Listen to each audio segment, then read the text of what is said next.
Hey friends, in today's video we're going over the best way you can build a $400 gaming PC today. This is part of our Free Build Friday series where I make sure that I build a PC in the morning, so by the time this video goes live, all of the parts are still in stock. This is because the PC market is crazy right now, so a lot of the suggestions that I've made in videos that have a time delay end up going out of stock and making it so that the suggestions are completely irrelevant. Not so with these videos. With the $400 builds, we're also going to be providing you benchmarks to make sure that you know exactly what you're going to be getting out of these computers. So in case you enjoy this concept, this video series, hit the like button and get subscribed so you can stay up to date on all of the tech related content that we do here over at UFD Tech. Now, when it comes to the $400 price point on building a PC, it is one of the toughest ones that I've seen. I had to do so many compromises in order to get this to work because the state of the current PC market is so out of whack. So I actually, instead of trying to shoehorn things that don't necessarily work for everybody, I came up with 3 different builds that you could potentially do depending on your ideas and how you want to move forward. Number 1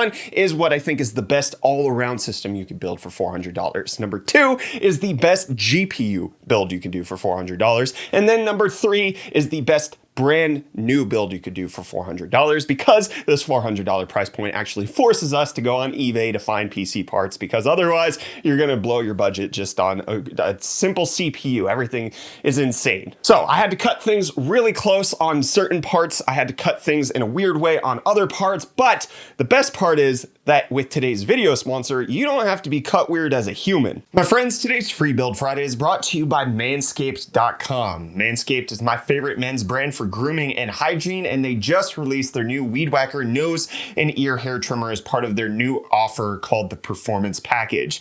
Manscaped is forever changing the grooming game with the Weed Whacker nose and ear hair trimmer. They spent over a year reinventing the nose hair trimmer, focusing on performance and comfort, which I just have to say I very much appreciate, because my nose hairs, now that I've hit 30, decide to come out at every which angle, and I either have to pluck them or I have to cut them with those little scissors, and it's always a pain in the butt, and it hurts, and I cry, and I don't like it. But thankfully, this nose and ear trimmer comes with the same proprietary skin-safe technology from their lawnmower body trimmer, which helps to reduce nicks, snags, and tugs. Just as I mentioned, pulling your nose hairs out with your fingers gets harder and harder, and you yank one, and then it starts tickling your nose, and you gotta yank another.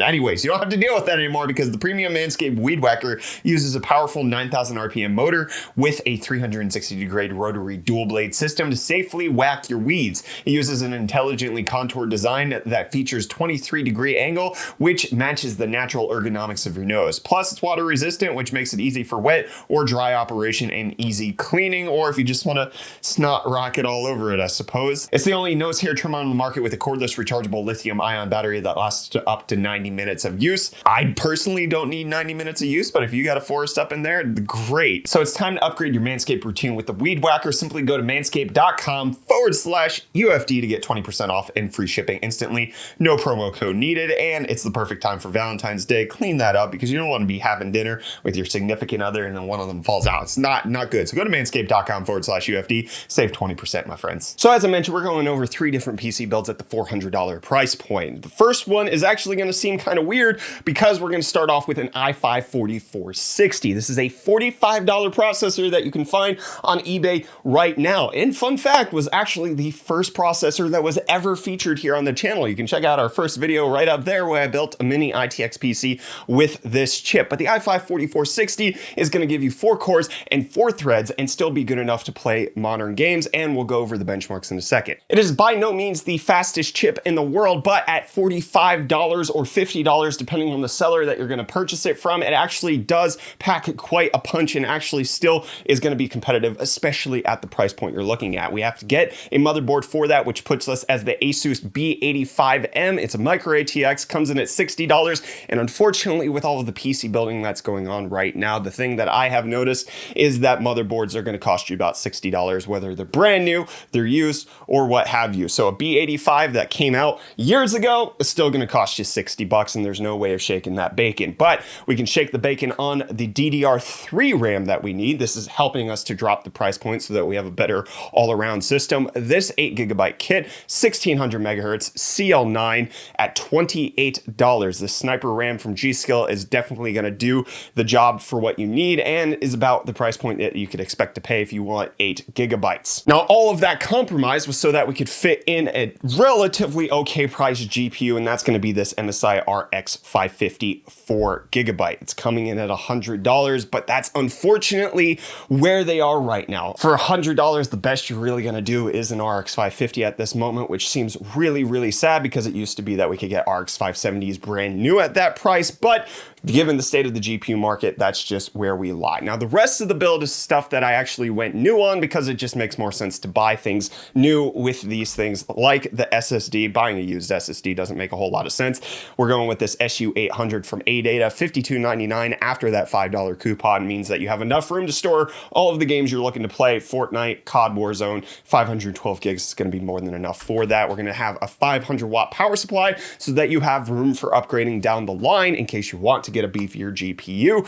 The VS500 from Corsair is going to do that for us. It's non-modular, it has ketchup and mustard cables, so it's not as aesthetically pleasing, but at $50, it's hard to necessarily argue against it, and we're shoving it in to the Cooler Master Q300L micro ATX tower. You can see here that I've purchased this 2 times. It's kind of a really good budget micro ATX case, $45. Has all of the ventilation you need so that you can support your i5 4460 and RX 550 and keep those temperatures cool enough. Now, to actually cool that i5 4460, you can either find one that comes with the Intel stock cooler on eBay in case that intrigues you, or you can go with this $12 kind of Intel stock cooler knockoff from Arctic, which is again going to do the job just fine. It's $12, which means that our total price for all of the components that I mentioned puts us right at $393. It's kind of horrible what we're getting for $400, but this is kind of the best all around. You have enough storage so that you can make sure that you can store all of your games and programs that you want to run. You have 8 gigabytes of RAM, which is kind of the bare minimum of what you can do right now. You have a 4-core CPU. You actually have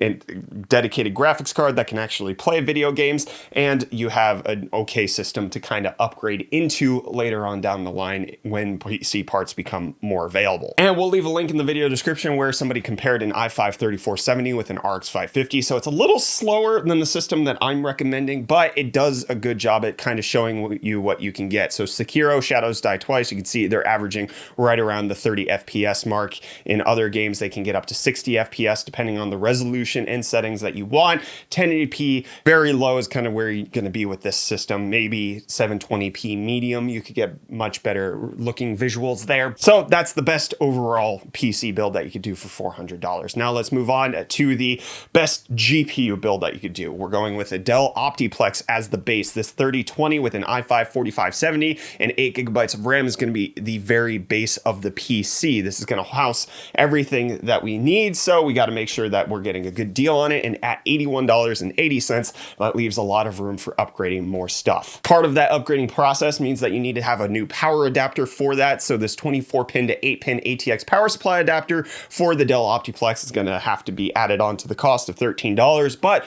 since the entire computer is only $81.80, that's not too bad. And out of this PC, what we're going to be saving money on is the case. We're going to keep that. We're going to keep the motherboard. We're going to keep the CPU, and we're going to keep the RAM. So overall, we're keeping a whole lot out of it. We're just mainly going to kick out the storage and the power supply. So the power supply is going to be the same one that I recommended with the previous build, the VS500 at $50. You're going to need that adapter to power everything, but it means that you actually have room to upgrade into. We're also going with the same 512 gig SSD at $53. It's hard to steer wrong from this. And again, 512 gigs of storage is going to be more than enough for you. Now, the GPU is where we actually now have room to work with. So all of the pricing of the components actually came out to around $200. So we have around $200 to work with on the GPU. And now my thought on this is that the GPU market is really terrible. I was able to purchase the GTX 980 at the beginning of January for $175. Things have gotten significantly worse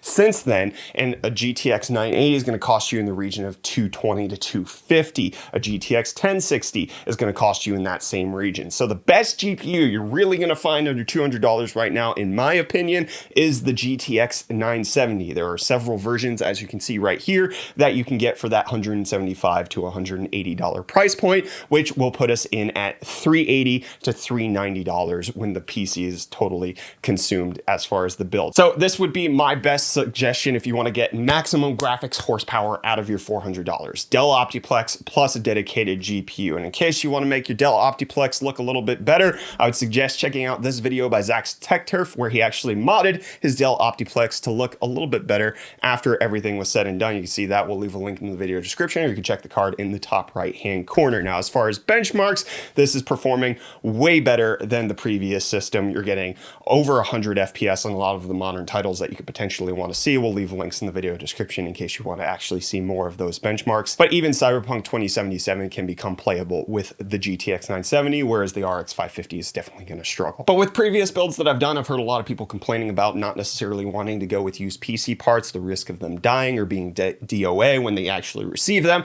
is too high. So building a new PC, what can you get? And the unfortunate truth is not a heck lot right now. Everything is really, really squeezed, and I had to fight to make this one work. I'm so sorry, but the best you're really gonna do at the price point of $400 is a Ryzen 3 2200G, or if you're lucky, a 3200G if you can somehow wiggle out the price there. This is a 4-core, 4-thread CPU with the graphics built in. The Vega 8 graphics aren't terribly bad. You can play games 720p low, but at $180, it's a very, very hard pill to swallow. For $265, you can get the Ryzen 5 4650G on eBay, but that puts us way over the price point. With this 2200G, I'm about to show you the rest of the parts. We come in at a total price of $397. So I can't even wiggle in anything better than this. Getting a CPU and a GPU for $180, you're not going to do better than this, unfortunately. That's just the way the new market is right now. So for the motherboard, we're going with this A320. You don't need overclocking. It'll support the basics.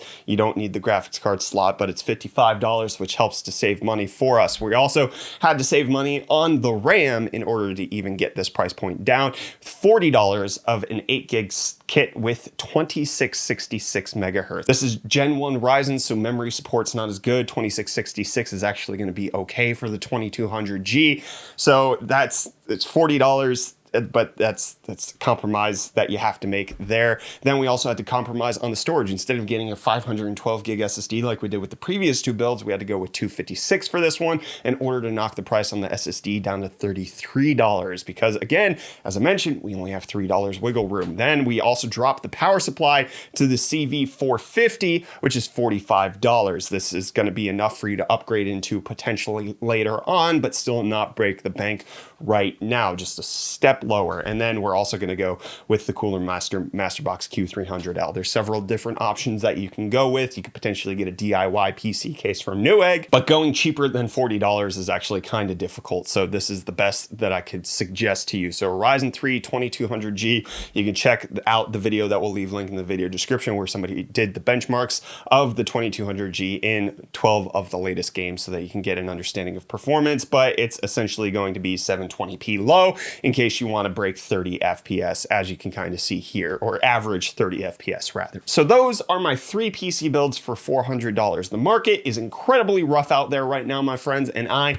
am so sorry that this is what I could come up with, but this is what's in stock right now. All the links will be in the video description. They should actually still be live by this time the video goes out. And in case they're not and you want new recommendations, why don't you come join our Discord so that we can bring new suggestions to you and you can ask over there. We'd love to have you. And I'd also love for you to check out today's video sponsor, Manscaped, so that you're not cutting yourself the way you had to cut corners on this PC build. And with that being said, this was your Free Build Friday, $400 edition. We'll have another one coming next Friday. Thank you so much for watching. Hit the like button, get subscribed so you can stay up to date on more tech-related content that we do around here. I'm Brett. Don't forget to check out some of the videos that were suggested, such as the benchmarks, Zach's Tech Turf's modding the Dell Optiplex, or even last week's Free Build Friday where we did a $1,000 PC.